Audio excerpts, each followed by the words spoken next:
मैं आज के दिन आपको पहले पूरा चैप्टर रिवाइज करवाऊंगा, ठीक है। तो सबसे ज्यादा पैनिक तो वो क्वेश्चन बैंक को लेकर है कि क्वेश्चन बैंक का क्या करना है, क्वेश्चन बैंक का क्या करना है। एज यूजुअल आप लोग जानते हैं कि मैं ज्यादातर ऐसी बातें करूंगा जो आपको पसंद नहीं आएंगी, बट मेरा काम आपको इम्प्रेस करना है भी नहीं, ठीक है। तो मैं एक बीच का रास्ता बता रहा हूँ, आप लोग पहले 2 मिनट सुन लो। मैं ये करने जा रहा हूँ कि मैं पहले तो आपको पूरा चैप्टर पढ़ा दूंगा, ब्रीफ में पढ़ाऊंगा, टाइम कम लगेगा, ओके। एकदम ब्रीफ में पढ़ाऊंगा, उतना टाइम नहीं जाएगा जितना आप लोग यूजुअली लेक्चर में लगाते हो। फायदा इससे क्या होगा, पहले बेनिफिट सुन लो। बेनिफिट ये होगा आपको कि आप एटलीस्ट ये जो चैप्टर अभी समझोगे, बता रहा हूँ कि why I am first teaching a chapter. देखो, जो लोग चैप्टर के थ्रू पढ़ेंगे ना, आपका मेन इंटेंशन ये नहीं है कि आप पोर्शन को कंप्लीट कर लो। पोर्शन को कंप्लीट करने के बहुत सारे तरीके हैं, ठीक। आपका मेन इंटेंशन ये है कि वो आपको याद हो जाए, और याद करने के लिए आपको पूरा कॉन्सेप्ट क्लियर होना चाहिए। अभी फिलहाल में सबको घाई मची है कि क्वेश्चन बैंक कर लूं क्या, क्वेश्चन बैंक कर लूं क्या। ठीक है, चलो तुम क्वेश्चन बैंक कर लो, तुमको वो याद हो जाएगा क्या? और क्वेश्चन बैंक के जैसे क्वेश्चन आएंगे, एग्जैक्टली क्वेश्चन बैंक का क्वेश्चन नहीं आएगा। बोर्ड एग्जाम है वो, आफ्टर ऑल वो लोग थोड़ा तो अपना मेरिट बना के रखेंगे ना। इतना बुरा तो उसको स्कूल का एग्जाम नहीं होता कि जो क्वेश्चन बैंक दिया वही का वही पूछ देंगे। So questions would be similar to that. और अगर सिमिलर क्वेश्चन भी पूछ दिया, अगर मैं उसमें थोड़ा बहुत भी चेंज कर दूं, आपको लगता है जिसका कॉन्सेप्ट क्लियर नहीं है वो लिख पाएगा कुछ भी? तो पहले तो आप लोग ये दिमाग से निकाल दो कि क्वेश्चन बैंक का एग्जैक्ट क्वेश्चन आएगा। हाँ, कुछ क्वेश्चन हो सकते हैं वो लोग एग्जैक्ट डाल दो, थोड़े बहुत क्वेश्चन डाल देंगे पासिंग मार्क के लिए, डन। पर वो क्वेश्चंस को छोड़कर जो बाकी के क्वेश्चंस होंगे उनको आप कैसे अटेम्प्ट करोगे अगर मैं थोड़ा बहुत भी चेंजेस कर दूं तो पहली बात कि आप एग्जैक्टली क्वेश्चन बैंक के थ्रू जाओगे ना तो आपको बहुत अच्छा लगेगा। बट अगर एक स्लाइड सा चेंज भी मैं कर दूं क्वेश्चन में, तो आप उस क्वेश्चन का दूसरा आंसर नहीं लिख पाओगे। तो मेरा सजेशन ये होगा कि आप चैप्टर्स ही कंप्लीट करो, ठीक। दूसरा, अब आपके दिमाग में क्वेश्चन आ रहा होगा, सर अभी 10-15 दिन में एग्जाम है, कहाँ से चैप्टर कंप्लीट होगा? तो उसके तरीके हैं। उसका तरीका ये है कि मैं ब्रीफ में आपको फटाफट फटाफट चैप्टर पढ़ा दूं, याद रखने के ट्रिक बता दूं, कुछ शॉर्ट नोट्स प्रोवाइड कर दूं, उसके तरीके हैं। दूसरा कि सर लेकिन इतना हो पाएगा क्या, तो इतना नहीं हो पाने के लिए आपको एक और दूसरा तरीका दे रहा हूँ। देखो, अगर आप अभी के अभी रिवीजन करने बैठे हो ना, तो इतना तो तय है कि आप 70 में से 70 नहीं लाने वाले हो, ठीक। लेट्स गेट रियल, जो सच है वो सच है। अगर आप 70 में से 70 नहीं लाने वाले हो, मतलब मैक्सिमम आप किसके लिए ट्राई कर रहे हो? 40 to 50 के लिए ट्राई कर रहे हो। 40 to 50 के लिए अगर आप ट्राई कर रहे हो, तो मेरा सेकंड सजेशन ये कि 16 में से 10 ही चैप्टर करके जाओ, 6 चैप्टर छोड़ दो। जो 10 चैप्टर मैं आपको पढ़ाऊंगा they will be worth 60 marks. ये अगर आपको नहीं पता है तो पहले आप ये पता कर लो कि 16 में से सिर्फ अकेले 10 चैप्टर्स के ही मार्क्स आपको 60 पहुंचा सकते हैं। तो 70 में से 60 मार्क्स तो आपको 10 चैप्टर से ही मिल जाएंगे। तो अगर आपको कम टाइम रही है तो हर एक चैप्टर को शॉर्टकट में पढ़ने की जगह मेरा सजेशन होगा कि आप 10 ही चैप्टर करके जाओ, लेकिन वो पूरे करके जाओ। आपको टाइम ही बचाना है ना, तो टाइम बचाने का मैंने आपको दूसरा अल्टरनेटिव दे दिया। आप 6 चैप्टर्स छोड़ दो, 10 चैप्टर लेकिन ढंग से करके जाओ। इससे बेनिफिट ये होगा कि पहली बात कि अगर क्वेश्चन में थोड़ा सा भी ट्विस्ट आया तो आप उस क्वेश्चन को सॉल्व कर पाओगे, आप उसको छोड़ोगे नहीं। दूसरी बात, जब आप लाइन से चैप्टर पढ़ते हो तो वो आपको याद रहता है, because there is a story that is connected to every question. पर अगर आप सीधे सीधे क्वेश्चन बैंक से पढ़ोगे तो एक क्वेश्चन चैप्टर के एंड से है, एक क्वेश्चन चैप्टर के मिडल से है, एक क्वेश्चन चैप्टर के स्टार्टिंग से है, आपको उसमें कोई कनेक्शन नहीं मिलेगा। और अगर कोई कनेक्शन नहीं मिलेगा आप उसको याद ही नहीं रख पाओगे। आई बात समझ में? सो होपफुली अगर आपको मेरी ये बात सही लगती है तो आप इसके अकॉर्डिंगली जाओ, अदरवाइज आप लोगों वाला काम भी मैं कर दूंगा, डरो मत, मैं चिढ़ाऊंगा नहीं इस बार। So you don't have to worry कि सर फिर वो क्वेश्चन बैंक का क्या होगा। आज के दिन मैं आपको चैप्टर पढ़ाऊंगा और कल के दिन मैं आपको क्वेश्चन बैंक सॉल्व करवाऊंगा। अब इसके पीछे रीजन क्या है वो भी सुन लो। पहले आज मैंने आपको चैप्टर पढ़ा दिया, मैं आपको एग्जैक्टली ट्यूशन के फॉर्मेट में पढ़ाने जा रहा हूँ। ट्यूशन के फॉर्मेट में क्या होता है कि हम लोग आज पहले चैप्टर पढ़ाते हैं, फिर बच्चा उसको पढ़ता है, और उसके बाद हम लोग उसके क्वेश्चन सॉल्व करवाते हैं, तो उसको याद हो जाता है। अगर आज ही के आज मैंने चैप्टर भी पढ़ा दिया, क्वेश्चन बैंक भी सॉल्व करवा दिया, तो कल आप दूसरे चैप्टर में लग जाओगे और करंट चैप्टर आपको याद नहीं होगा। तो मेरा प्लान ये है, आज मैं आपको चैप्टर पढ़ा देता हूँ, आज आप उसको मस्त दिन भर में 2 से 3 घंटे में पूरा याद कर लोगे। मैं सब आपको शॉर्टकट में देने वाला हूँ। सारे रिएक्शंस का मैं आपको एक पेज शेयर करूंगा व्हाट्सएप पे, उसमें सारे रिएक्शन इतने इतने से फोटो में ही आ जाएंगे। तो वहां पे भी आपको शॉर्टकट में यस सर। कॉन्सेप्ट मैं यहाँ पे क्लियर करवा दूंगा। तो कॉन्सेप्ट क्लियर हो गया, शॉर्टकट मिल गया, आज दिन भर में आप उसको याद कर लेना। और जब आज दिन भर में अगर आपका पूरा का पूरा याद हो जाएगा तो कल जब मैं क्वेश्चन बैंक सॉल्व कर रहा रहूंगा तो तुमको भी आंसर्स आ रहे होंगे। और दोनों में बहुत डिफरेंस है। आज अगर सॉल्व किया तो बस मैं ही बड़बड़ा रहा रहूंगा, मैं आंसर दे रहा रहूंगा और आप मुंडी हिला रहे रहोगे कि हाँ सर, हाँ सर, हाँ सर।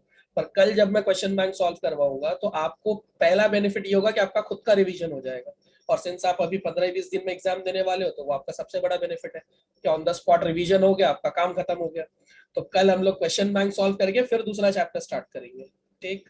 दूसरी बात ये कि जब मैं क्वेश्चन बैंक आपको सॉल्व करवाऊंगा तो उसके साथ में मैं आपको एडिशनल और भी क्वेश्चंस दूंगा जो उसी के जैसे सिमिलर फॉर्मेट पे होंगे, जो इंपॉर्टेंट होंगे। उससे आपको गेस मिलेगा कि ये सेम क्वेश्चन जो क्वेश्चन बैंक में दिया है वो ऐसे भी आ सकता है और ऐसे भी आ सकता है।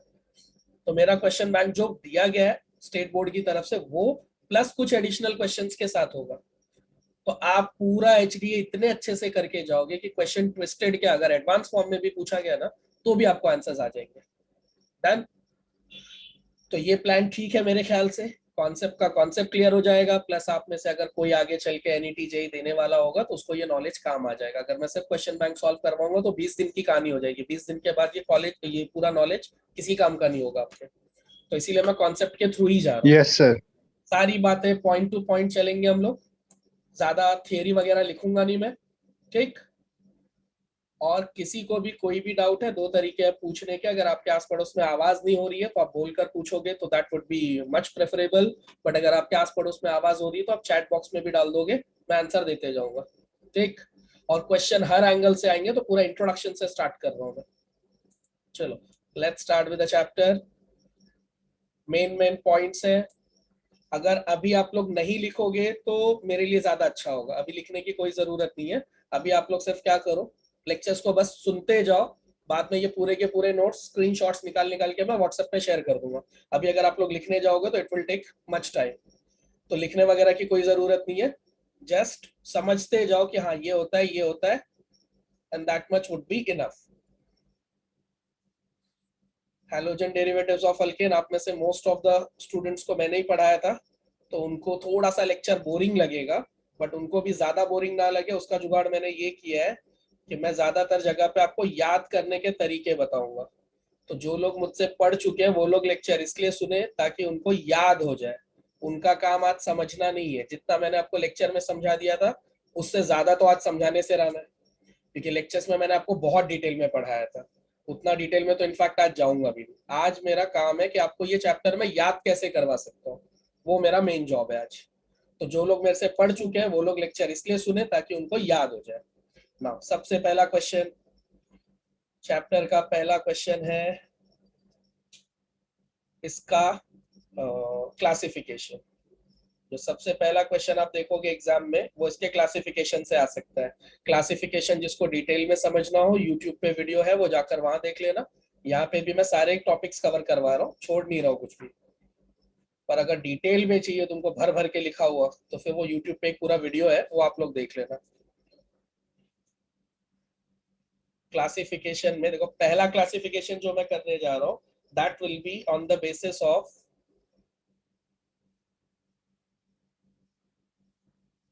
कार्बन स्केलेटन या hydrocarbon skeleton would be more proper word,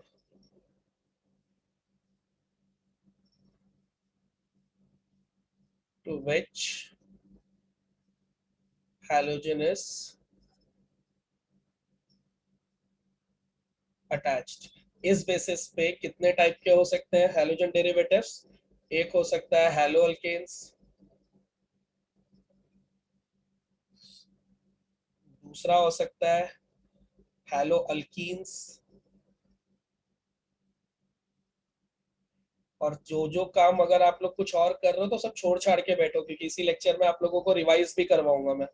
तो बीच बीच में मैं चैप्टर रुकाऊंगा और आपको रिवाइज करवाऊंगा। अगर आप लोग सिर्फ लेक्चर पे फोकस करते रहोगे तो जैसे ही मैं लेक्चर एंड करूंगा आपको पूरा एचडीए याद होगा, वो मेरी गारंटी है अभी के अभी। देखो हैलो अल्केन्स यस सर। याद करोगे CH3 में X ज्वाइंट होगा। Hello alkenes CH2 double bond CHX, यहाँ पे CH ट्रिपल बॉन्ड CX, और हैलो अरीन्स तो आप जानते ही हो बेंजीन में अटैच्ड होगा, राइट। तो ये चार टाइप के पहले तो हो सकते हैं ये।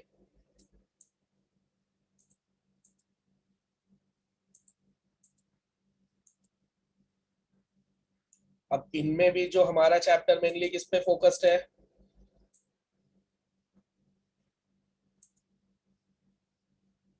हैलो अल्केन्स पे। ठीक, तो ये पहला क्लासिफिकेशन हो गया। दूसरा क्लासिफिकेशन,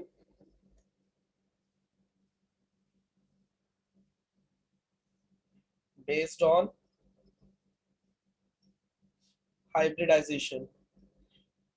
ठीक, और ये जो बेस्ड ऑन हाइब्रिडाइजेशन वाला, इस पे एक क्वेश्चन आया भी है आपके क्वेश्चन बैंक में। कहीं तो मैंने देखा, हाँ पहला ही क्वेश्चन है, देख लो।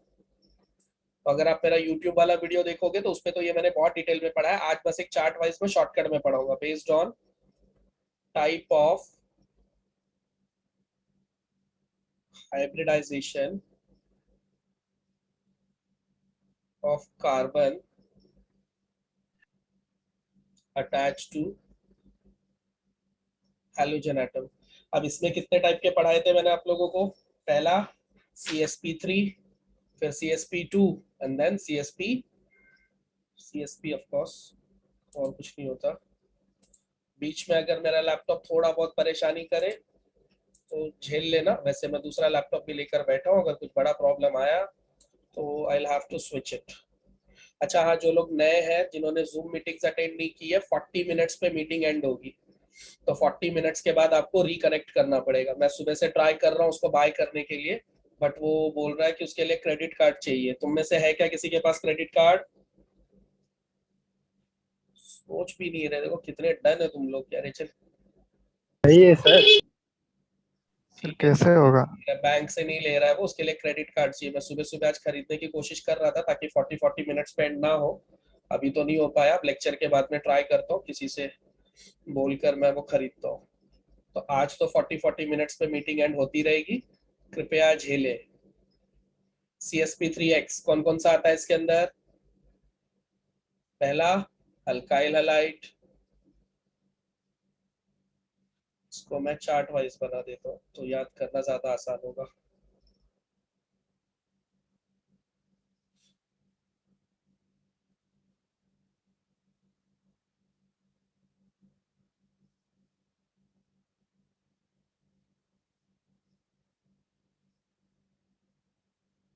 सर स्क्रीनशॉट्स आप भेजोगे ना, क्या हमें अभी निकालना है? नहीं, मैं स्क्रीनशॉट्स भेज ही दूंगा, फिर भी अगर आपको निकालना है तो निकाल लो, कोई इशू नहीं है।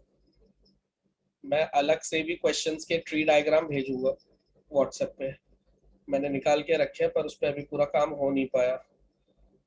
मिल जाएगा आपको, उसका टेंशन मत लो। अभी फिलहाल में लेक्चर समझने पे ध्यान दो, ये पूरा रहेगा ही। निकाल लोगे तो निकाल लो। देखो पहला कौन सा है? Alkyl halide. ये ट्री डायग्राम दिमाग में बिठाते जाओ। Alkyl halide, then allyl halide, and then benzyl halide. इसमें ये तीन आते हैं।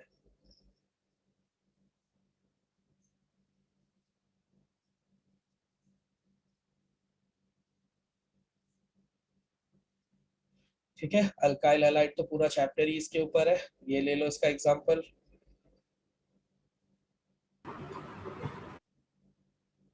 CH3X। अलाइल हैलाइड के लिए मैंने आपको लेक्चर्स में भी समझाया था, अलाइल हैलाइड कब बनता है? पहले विनाइल चाहिए, विनाइल के बाद वाला जो कार्बन होता है वो होता है अलाइल हैलाइड।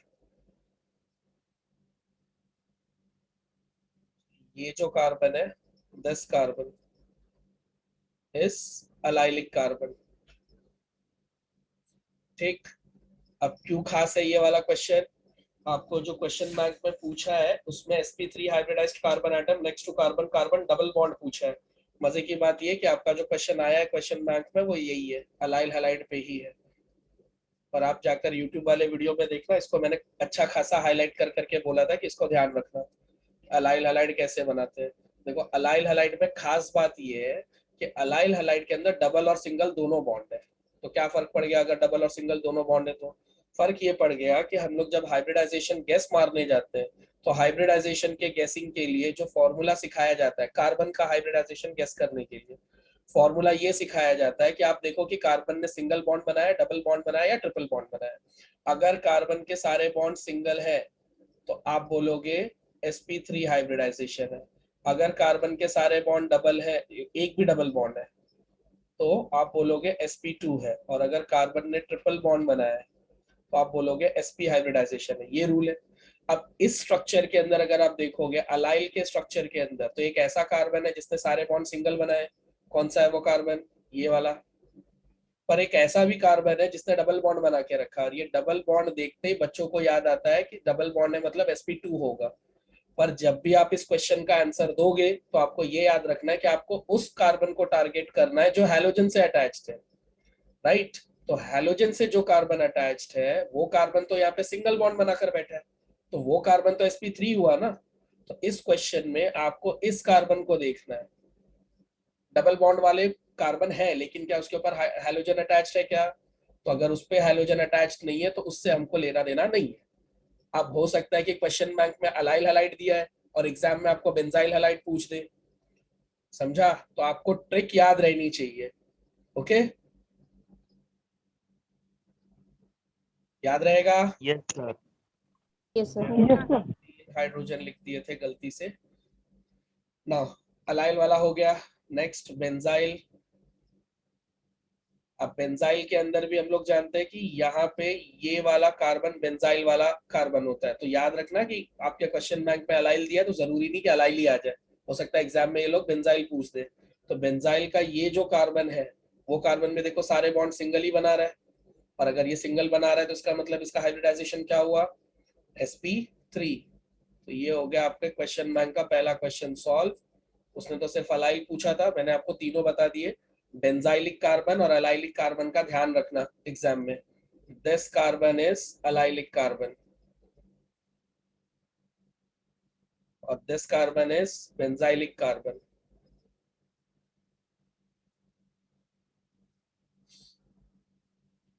नेक्स्ट, ये जो कार्बन है दिस इज विनाइलिक कार्बन। तो ये ध्यान रखो कि विनाइलिक कौन सा है और अलाइलिक कौन सा है। CsP3 वाला हो गया अपना। नेक्स्ट है CsP2 वाला। CsP2 में दो आएंगे, एक बेंजीन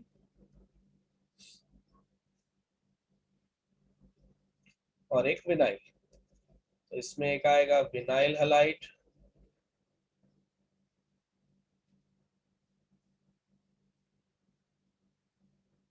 विनाइल हैलाइड बोलते ही आपको क्लियर हो जाना चाहिए कि दिस कार्बन इज विनाइल, तो हैलाइड इसी पे होगा। अब देखो इसी कार्बन ने डबल बॉन्ड बनाया है, तो ऑफ कोर्स है कि इसका हाइब्रिडाइजेशन क्या होगा? sp2, right? ये जो विनाइलिक कार्बन है उसी ने डबल बॉन्ड बनाया, तो डबल बॉन्ड बनाने वाले कार्बन का मैंने क्या बताया था आपको हाइब्रिडाइजेशन? ये विनाइलिक कार्बन पे, राइट? कौन सा है vinylic carbon? CH2 double bond का जो CH है ना, वो है तुम्हारा विनाइलिक कार्बन, ठीक? अगला कौन सा होगा?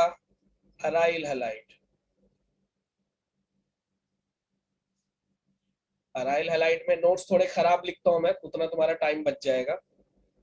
अच्छा लिखने के चक्कर में बहुत टाइम चला जाएगा, और आप लोगों का वक्त इस वक्त तो एटलीस्ट बहुत कीमती है। क्या बोलते हो दोस्तों? Yes yes sir. Sir, yes sir. सब सब हाँ बोलेंगे। यस। साल भर कहाँ थे बे? घर पे। बोले सारे सर हो जाता है सर, आप भी ना सर, आपको तो सब मालूम है सर। अभी क्या करना है, घर भी तो बसाना है सर। पढ़ाई लिखाई किस लिए कर रहे हैं? परिवार बसाने के लिए ना सर। ये देखो, ये कार्बन ने डबल बॉन्ड बनाए, और ये हैलोजन एक ऐसे कार्बन पे है जो डबल बॉन्ड वाला कार्बन है। डन। तो ये कार्बन का हाइब्रिडाइजेशन क्या होगा? sp2। समझा? बस, इसके ज्यादा तो मुझे नहीं लगता कि आएगा। विनाइल हो गया, ये हो गया, हेलो अल्काइन भी एक चलो पढ़ ही लेते हैं, एक ही है उसके अंदर, उसमें ज्यादा है भी नहीं। थर्ड पे नहीं लिखना है उसको। CsPx, चांसेस तो बहुत कम है, पर अगर आ ही गया तो क्यों छोड़ने का उसको भी। इसमें बस आपको एक ही लिखना है, कौन सा? CH ट्रिपल बॉन्ड C और X। ये जो आपका X है वो एक ऐसे कार्बन पे है जिस कार्बन ने ट्रिपल बॉन्ड बनाया, तो ये कार्बन का हाइब्रिडाइजेशन क्या होगा? sp, right? बीच बीच में कोई क्वेश्चन पूछना हो पूछते रहो। साथ साथ में मैं आंसर देते रहूंगा। क्वेश्चन बैंक के पीछे मत भागो, क्वेश्चन बैंक से 20 दिन की कहानी है। मेरे से पूछोगे तो क्वेश्चन बैंक पढ़कर 90 लाने से अच्छा है चैप्टर पढ़कर 75 लेकर आओ। चैप्टर का 75 लाइफ में काम आएगा, क्वेश्चन बैंक का 90 किसी काम नहीं आएगा। और बाय द वे अगर आप अभी रिवाइज कर रहे हो और इसके बाद अगर आपका 75 आ जाता है तो मुझे नहीं लगता उससे ज्यादा की आपको जरूरत है। लालच अपनी जगह है, पर मेरे ख्याल से अगर आपको 75% आ जाते हैं तो that is more than enough. उसके ऊपर आए चाहे ना आए, तो वैसे भी किसी काम का परसेंटेज नहीं है। और तुम अगर ऐसे रट रट के ला रहे हो तो एनीवेज किसी काम का नहीं है। तो 70 अभी जो मैं पढ़ा रहा हूँ वो सबका तुमको कॉन्सेप्ट बताऊंगा, मतलब ये सारा नॉलेज तुम्हारे एनईटी जेई के भी काम आएगा। बोर्ड के मार्क्स भी मिल जाएंगे, बस इसमें 2-3 चैप्टर कम करना। मैं पूरे 16 के 16 तुमको पढ़ा दूंगा, आपको अगर उसमें से 2 कम पढ़ने होंगे तो 2 कम पढ़ना, 3 कम पढ़ने होंगे तो 3 कम पढ़ना। चैप्टर कम कर देना पर कॉन्सेप्ट प्लीज कम मत करो। एग्जाम में ये इसके पहले भी आप लोगों ने फेसबुक या इंस्टाग्राम पे जो मेरा फोटो देखा है ना, देखो एक क्लासरूम में मैं पढ़ा रहा हूँ, वो आज यस सर। 7 साल पुराना फोटो है और वो फोटो भी ऐसे ही बैच का है। मैं हर साल ये लेक्चर लेता हूँ, वो भी रिवीजन बैच का ही है। उस साल भी मैं रिवीजन ही ले रहा था और वो जो बैच में फोटो में जो बच्चे बैठे हैं ना, वही बच्चे इस वक्त मेरा यहाँ पे काम सब पूरा संभाल रहे हैं। तो बाजू में ही बैठे हैं वो लोग, तो मैं झूठ भी नहीं बोल सकता। यहीं से वो लोग चिल्लाएंगे कि अरे झूठ तो मत बोलो। तो वही बच्चे आज पोस्ट ग्रेजुएट हो चुके हैं और अभी इस वक्त स्क्रीन पे सब कुछ वही लोग संभाल रहे हैं। ठीक, तो तब से मैं ये रिवीजन लेक्चर्स ले रहा हूँ और तब भी मैं यही समझाता था, आज भी मैं यही समझा रहा हूँ कि चैप्टर भले कम कर दो पर वो क्वेश्चन बैंक वाला सिस्टम काम मत करो। और 6 साल से यही कर रहा हूँ, तो अगर मैं झूठ बोल रहा होता तो अब तक सामने से आवाज आ गई होती कि सर आपको पाप लगेगा, झूठ बोल रहे हो आप, बच्चों का भविष्य खराब कर रहे हो। आवाज नहीं आ रही है इसका मतलब मैं सही बोल रहा हूँ। तो मेरे पे भरोसा रखें, कृपया क्वेश्चन बैंक के अकॉर्डिंगली ना पढ़े, वो 20 दिन के बाद आपके किसी काम नहीं आएगा। आपके जितने भी मार्क्स आएंगे क्वेश्चन बैंक के थ्रू, वो मार्क्स का होना ना होना एक बराबर है। वो अभी आपको बहुत अच्छा लगेगा कि अरे मार्क्स आ गए, नाम हो गया, पास हो गए। और पास बाय द वे आप इससे भी हो जाओगे, 75 आपके इस तरीके से भी आ जाएंगे। ऐसा नहीं कि इस तरीके से मार्क्स नहीं आते हैं। इस तरीके का जो मार्क्स आएगा वो आपके काम भी आएगा, कॉन्फिडेंस भी देगा। एग्जाम हॉल में आराम से आप हेयर जेल लगा कर जाना, एकदम स्मार्ट बन के, फेयर एंड लवली लगा लेना, गोरे दिखोगे आप। बाकी के बच्चे कैसा पढ़ाई लिखाई की तैयारी करते हैं, अपने वाले बच्चे सब अभी से तैयारी कर रहे हैं कि यार एग्जाम हॉल में दिखेंगे कैसे, ऑनलाइन तो नहीं होगा पेपर। ऑनलाइन हो गया तो यार फिर तो कुछ कर भी नहीं पाएंगे एग्जाम हॉल में। आधे से ज्यादा बच्चे इसी परेशानी में कि वो जो नया ड्रेस खरीदा था उसका क्या होगा यार, साल भर पहन नहीं पाए। हाँ, कोई नहीं दोस्तों, इस दुख की घड़ी में मैं तुम्हारे साथ हूँ। मैं समझ सकता हूँ कैसा लगेगा आपने अगर कैसे एग्जाम पढ़ा ऑनलाइन हो था? गया तो। चुप रहो बे, कोई बैक आंसरिंग नहीं करेगा। मैं कम भद्दे जोक मार रहा हूँ जो तुम लोग ज्वाइन कर रहे हो, मेरे खुद के जोक इतने बुरे हैं, कोई ज्वाइन नहीं करेगा। जब तक चार्ट बना रहा हूँ तब तक तुम में से कोई सो ना जाए, इसलिए बकवास कर रहा था मैं। चार्ट बन गया है, पढ़ाई पे ध्यान दो। तो डर लगा रहता है कि कोई स्क्रीन पे खर्राटा ना मार दे।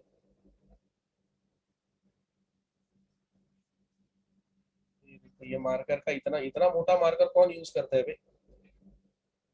नहीं सर, आपके लेक्चर में कौन खराटे मारेगा? अरे चलना चलना, देता हूँ ना 10 रुपया, कर रहा हूँ पेटीएम, तू भी ना। आप इतने परफॉर्मेंस भारी प्रेशर में सिखाते आ हो। जाता है, परफॉर्मेंस प्रेशर में आ जाता है यार तू भी। भेज रहा हूँ 10 रुपया, रुक जा, पेटीएम नंबर दे तू। मत करो यार ऐसा, जो मतलब मैं पहले से ही। फोन करता हूँ ना, वो चुप बैठ, चुप्पी बैठ। हो गया मेरा चार्ट पूरा। स्क्रीनशॉट जिसको लेना है वो ले ले, जिसको आराम से बाद में चाहिए वो एकदम राजा महाराजा की तरह बैठे, हम गरीब की तरह आपको भेजेंगे। आप बिल्कुल चिंता ना करें, क्योंकि आपका पास होना पूरे देश की जिम्मेदारी है बेटा। अगर आपने खराब मार्क्स लाए तो आप कल को हमारे ही सर पड़ोगे। अगर आप में से किसी को भी लग रहा है कि ये तो पूरा देव मानुस है रे बेचारा, पढ़ा के दे रहा है, बिल्कुल नहीं। मैं इसलिए पढ़ा रहा हूँ क्योंकि अगर तुम फेल हुए ना बेटा, तो इसी देश में मेरे को भी रहना है, अमेरिका वाले मेरे को भी नहीं ले रहे बराबर। तो मैं अपना ही जीवन बचा रहा हूँ। ये पूरा का पूरा चार्ट आ गया, याद हो जाएगा सबको। एग्जाम्पल भी लिख दे रहा हूँ, रुक जाओ 2 मिनट रुक जाओ, अभी स्क्रीनशॉट नहीं लेना, एग्जाम्पल भी लिख दे रहा हूँ ताकि तुमको क्लियर दिखे। ये देखो CH2CHX, यहाँ पे कहाँ से CH2 आएगा भाई, यहाँ पे तो बेंजीन आएगा ना, बेंजीन ही आएगा। सर आप ही बोले, हम कहा कुछ। बेटा साल खत्म हो गया, बहुत बोल रहे तू, करूँ क्या लेक्चर ऑफ? हाँ लाइट सर उधर गई वाला CS2 बहाना रह करूँ गया। क्या? लाइट गई वाला बहाना करूँ? करूँ? साल भर सुजीत सर, साल खत्म होते ही देखो। चलो हो गया, चार्ट कंप्लीट हो गया एग्जांपल के साथ में। सर सर CS रह गया। हाइलाइट अलाइन, हाँ अरे यार एक कार्बन भूल गया मैं, कोई नहीं होता है।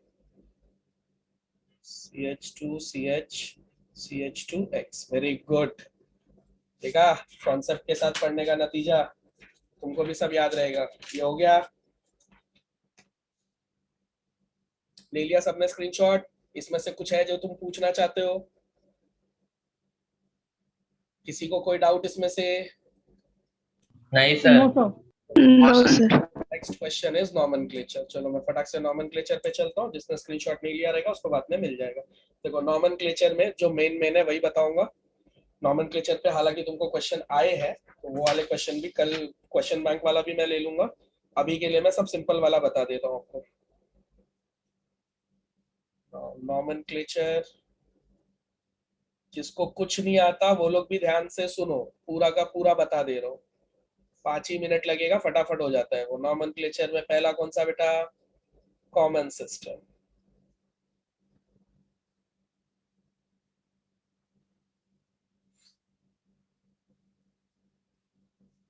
कॉमन सिस्टम में आप क्या फॉलो करोगे? अल्काइल हलाइड, इसके हिसाब से आप नाम रखोगे। ये आपका रेफरेंस होगा, जो कुछ भी मैं लिखूंगा you would name it as alkyl halide. Now here it comes CH3। Sir common system का मतलब? कॉमन सिस्टम जो आप नाम रखते हो, जिसमें साइंटिस्ट लोगों ने कभी सोर्स के हिसाब से नाम रख दिए थे, कभी प्रॉपर्टी के हिसाब से नाम रख दिए थे, वो सबको हम लोग बोलते हैं कॉमन सिस्टम के नाम। इसी को ट्रिवियल सिस्टम भी बोलते हैं। अब ये आउटडेटेड हो चुका है हालांकि, बट जब तक IUPAC सिस्टम पॉपुलर नहीं हो जाता तब तक ये रहेगा ही। इसका नाम बताओ बेटा। N propyl chloride. यही क्यों लिया? क्लोराइड। क्योंकि इसको सिखाने के बहाने मैंने तुमको एक प्रेफिक्स भी सिखा दिया। कौन सा प्रेफिक्स? N। क्यों लगाया मैंने? N Whenever there is more than 2 carbon atoms in a straight chain, तब हम लोग कौन सा प्रेफिक्स लगाते हैं? N। 2 से ज्यादा कार्बन अगर स्ट्रेट चेन में रहे तो N लगता है, राइट? तो एक प्रेफिक्स इसी में रिवाइज हो गया। देन इसका नाम आएगा आइसो प्रोपाइल ब्रोमाइड। क्यों है ये आइसो प्रोपाइल ब्रोमाइड? 2 तरीके हैं इसको आइसो क्यों है ये जज करने के। एक कि आप ये जज करो कि it has CH3 CH CH3।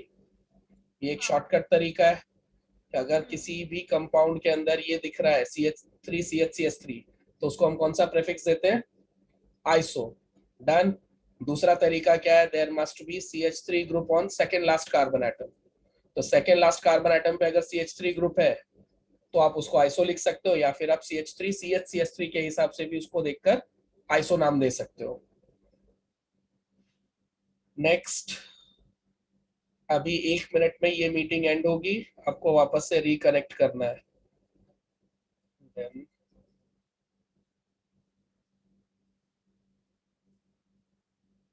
ये देखो इसके नाम में आएगा सेक, और कितने कार्बन हैं?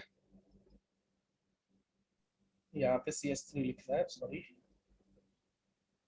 टोटल कार्बन 6, तो सेक हेक्साइल ब्रोमाइड। अब यहाँ पे सेक क्यों लगा? सेक इसलिए लगा क्योंकि जो सब्स्टिट्यूएंट है वो सेकेंडरी कार्बन पे है, और सेकेंडरी कार्बन के पास 2 ही प्रीफिक्सेस है, या तो आइसो या तो सेक।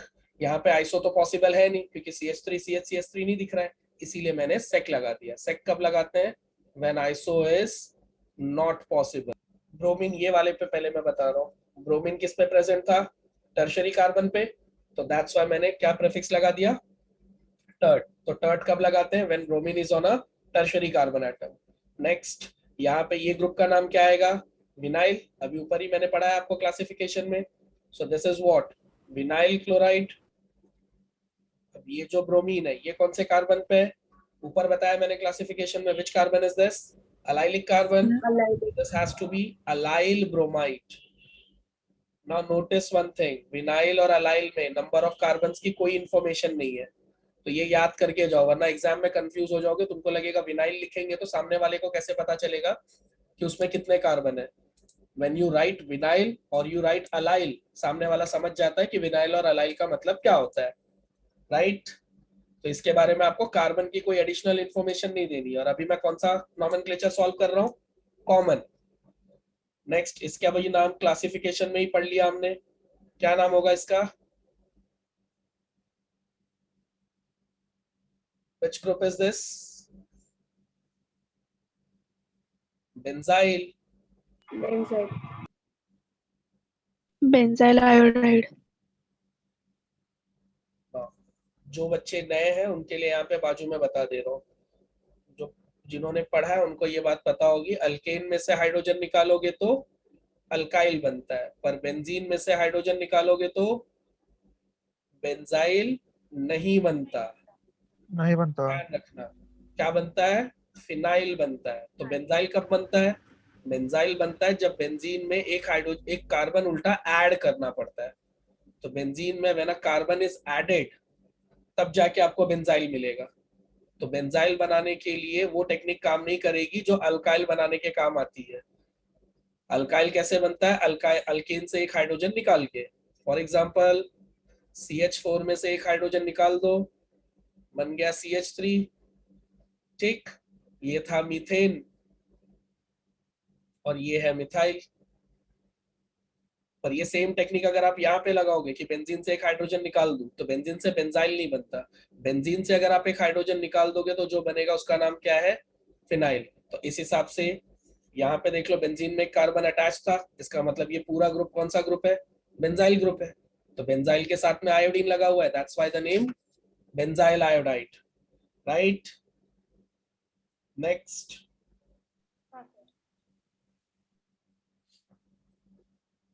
ये एक आप याद करके जाओ कि अगर आयोडीन और मिथाइल ये दोनों आ गया तो आप क्या करोगे? अगर ये दोनों आ गया तो इसमें मैं आपको सिखाना क्या चाह रहा हूं कि ये जो आयोडीन है this would work as substituent. अगर आप में से किसी ने भी साल भर में फंक्शनल ग्रुप का सीक्वेंस पढ़ा होगा तो सीक्वेंस पढ़ने वालों को ये पता होगा कि हलाइड सबसे एंड में आते हैं, तो ये सब्स्टिट्यूएंट है और ये है तुम्हारा फंक्शनल ग्रुप। क्यों जरूरी है ये पता करना? क्योंकि इसके दो नाम हो सकते हैं, इसका नाम आयोडोटोलिन भी हो सकता है और इसका नाम मिथाइल फिनाइल आयोडाइड भी हो सकता है।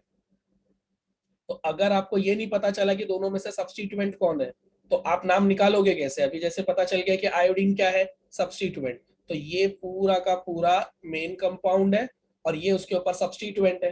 तो आयोडीन को छोड़कर जो कंपाउंड बचा हुआ है उसका नाम क्या है? Toluene. Whenever a methyl is attached with benzene ring, क्या नाम होता है उसका? टोलिन। अब टोलिन में क्या लगा हुआ है? आयोडीन, तो आप लिख दो आयोडोटोलिन। बन गया कि नहीं नाम? अब आयोडीन की पोजीशन भी बता दो क्योंकि आयोडीन के इसके अंदर 3 पोजीशंस पॉसिबल है। तो हमने कौन से पोजीशन पे लगाया है उसको? पैरा पोजीशन पे। So that's why the full name para iodotoluene. समझा? टोलिन क्यों बोला मैंने? बिकॉज़ मिथाइल बेंजीन का जो कॉमन नाम है वो क्या है? टोलिन। और उस टोलिन में आयोडीन कौन सी पोजीशन पे है? पैरा पोजीशन पे।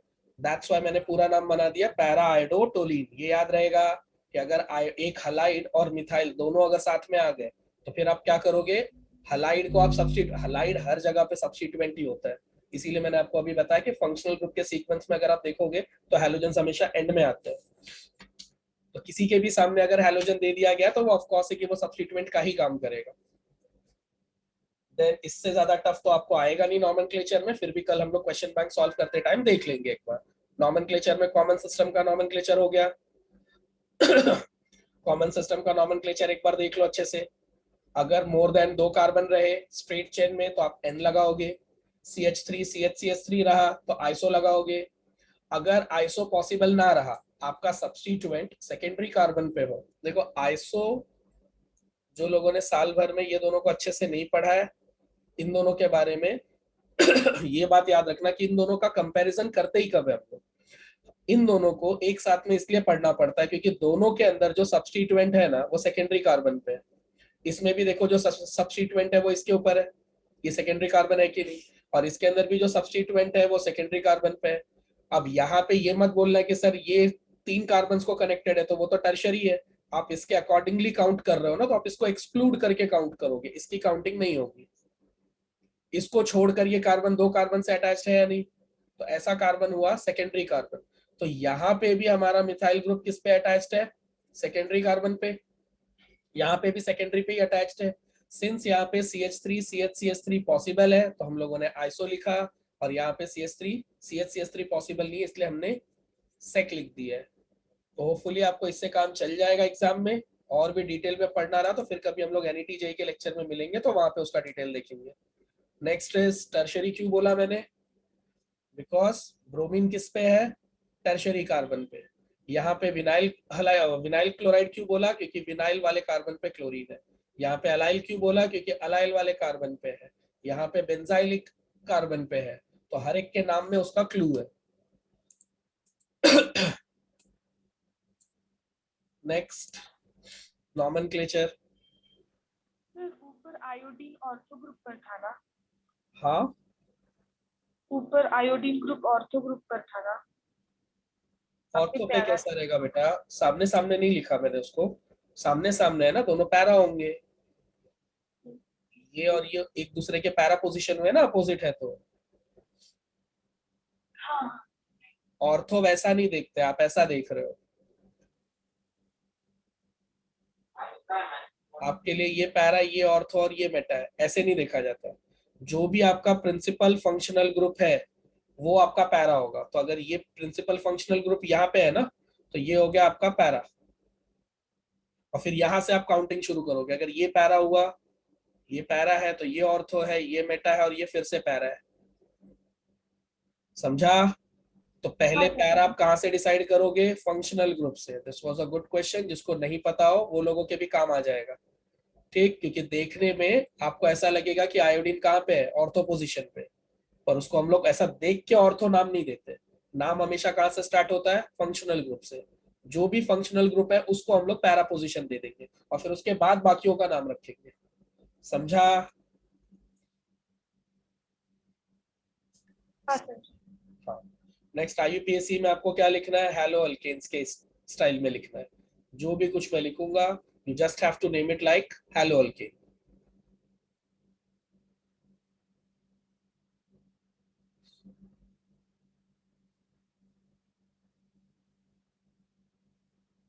फॉर एग्जाम्पल जो मैंने ऊपर दिए थे उसमें से पहले ये वाला ले लेते हैं, CH3 CH2 CH2 ब्रोमीन। क्या नाम रखोगे इसका? अब यहाँ पे ब्रोमीन की 2 पॉसिबल पोजीशंस है। Bromine can be here also, it can be here also, तो इसलिए पोजीशन बताना जरूरी है। तो आप इसकी पोजीशन क्या बताओगे? ब्रोमीन फर्स्ट कार्बन पे है, so it's name would be 1 bromo propane. Simple.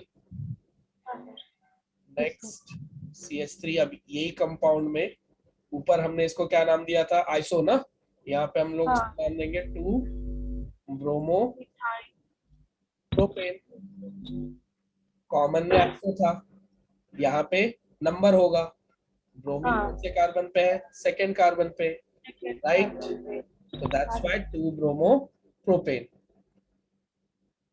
ना एक ये ले लो,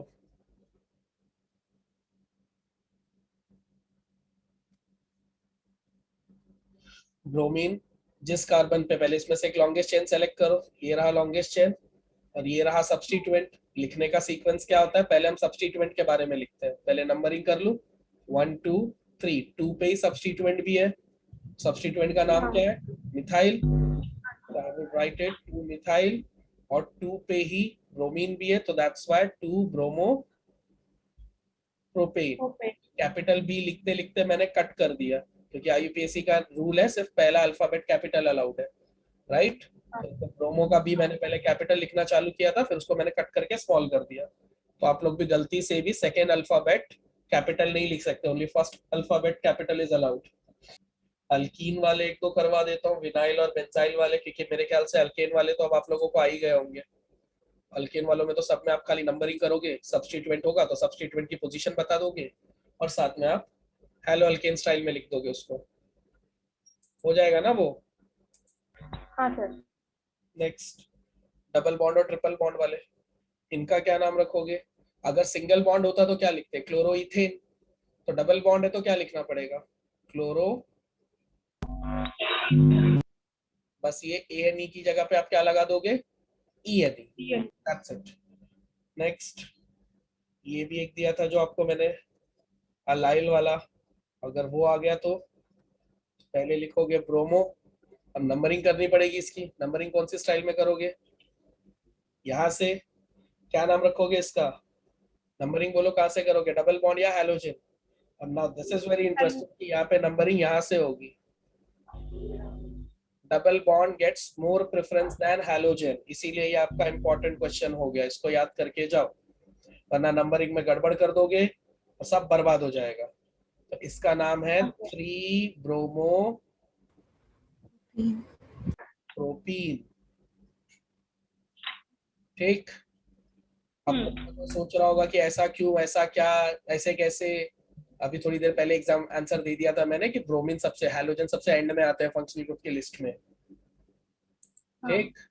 तो इसीलिए डबल बॉन्ड को तक उससे ज्यादा प्रायोरिटी है।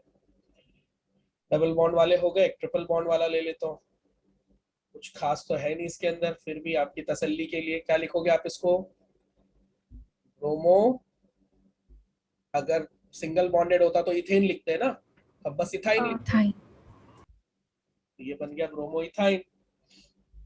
नाउ बेंजीन वाले एक दो कर लेते हैं, बेंजीन में जो ऊपर दिया था वही वाला ले लेते हैं। अब यहाँ पे अपने को ये देखना पड़ेगा कौन सा इंपॉर्टेंट है कौन सा नहीं इंपॉर्टेंट है। अब ये देखो, ये जो CH2I में लिख रहा हूँ ना, ये ऑर्थो पोजीशन पे नहीं है, ये पैरा पोजीशन पे ही है, क्योंकि इसमें एक ही ग्रुप है ना, तो इसी पोजीशन को आप पैरा मानोगे। वो होता तो दोनों में हम लोग ये चेक करते कि कौन सा इंपॉर्टेंट है कौन सा इंपॉर्टेंट नहीं है। तो अब यहाँ पे इसका नाम क्या आएगा, देखो इसको बहुत अजीब सा नाम दिया गया है, this is called as iodo phenyl methane. कुछ बुक्स में इसको ऐसे भी लिखा जाता है, फिनाइल आइडोमीथेन, ये ज्यादा सही तरीका है। इसमें कारण क्या है कि जो एक्स्ट्रा ये क्या है, हम इसको मान रहे हैं कि दिस इज एक्चुअली आइडोमीथेन, और उस आइडोमीथेन के अंदर फिनाइल ग्रुप लगा हुआ है, यस और नो। Yes sir. इस एंगल से देखोगे तो ये आपको इजी लगेगा कि द एक्चुअल कंपाउंड इज आइडोमीथेन, जिसमें क्या अटैच्ड है, फिनाइल ग्रुप, राइट। तो इसीलिए इसका नाम पड़ गया फिनाइल आइडोमीथेन। दूसरा एक स्ट्रक्चर और क्या पॉसिबल है, ऊपर ये वाला भी दिया था मैंने आयोडीन, और यहाँ पे CH3। अब अभी बताया था कि यही पैरा होगा, मतलब ये फर्स्ट होगा, 1 2 3 फोर्थ, ये फोर्थ पोजीशन पे है, तो क्या लिखेंगे हम लोग,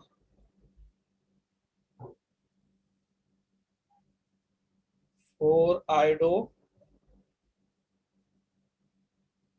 1, 4 आयोडो लिख दिया तो 1 लिखने की जरूरत क्या है, वो 4 तो तभी बनेगा ना जब मिथाइल 1 होगा। सर बट आपने बताया था कि आइडो से मतलब नंबरिंग चालू करेंगे, जिससे मतलब वो फंक्शन। यहाँ पे अपने को कौन से स्टाइल में नाम लिखना है, ये स्टाइल में ना, तो हेलो और अल्केन साथ में होना चाहिए कि नहीं, ठीक। तो इस हिसाब से इसका नाम आएगा 4 आयोडो मिथाइल बेंजीन। एक मजे की बात बताता हूँ, इसका दूसरा नाम भी अलाउड है। कौन सा? 1-आयोडो 4-मिथाइल बेंजीन। दोनों नाम अलाउड है। अगर कोई एक लिखना हो तो आप ये वाला लिख कर आना। आपके चैप्टर से ये वाला मैच करता है, इसलिए मैंने वो भी दे दिया। डन। और ये दोनों नाम इक्वली राइट माने जाते हैं। मेरी चॉइस ये वाली है। नहीं आएगा इतना टफ, टेंशन मत लो, सिंपल सिंपल आएंगे। क्वेश्चन बैंक में देखो एक पूछा है, तो वो कौन सा पूछा है? क्वेश्चन बैंक वाला एक करवा दे रहा हूँ। 2 क्वेश्चन तो तुम्हारे आज ही सॉल्व हो गए। ये देखो क्वेश्चन बैंक में इस स्टाइल का एकदम सिंपल वाला दिया हुआ है।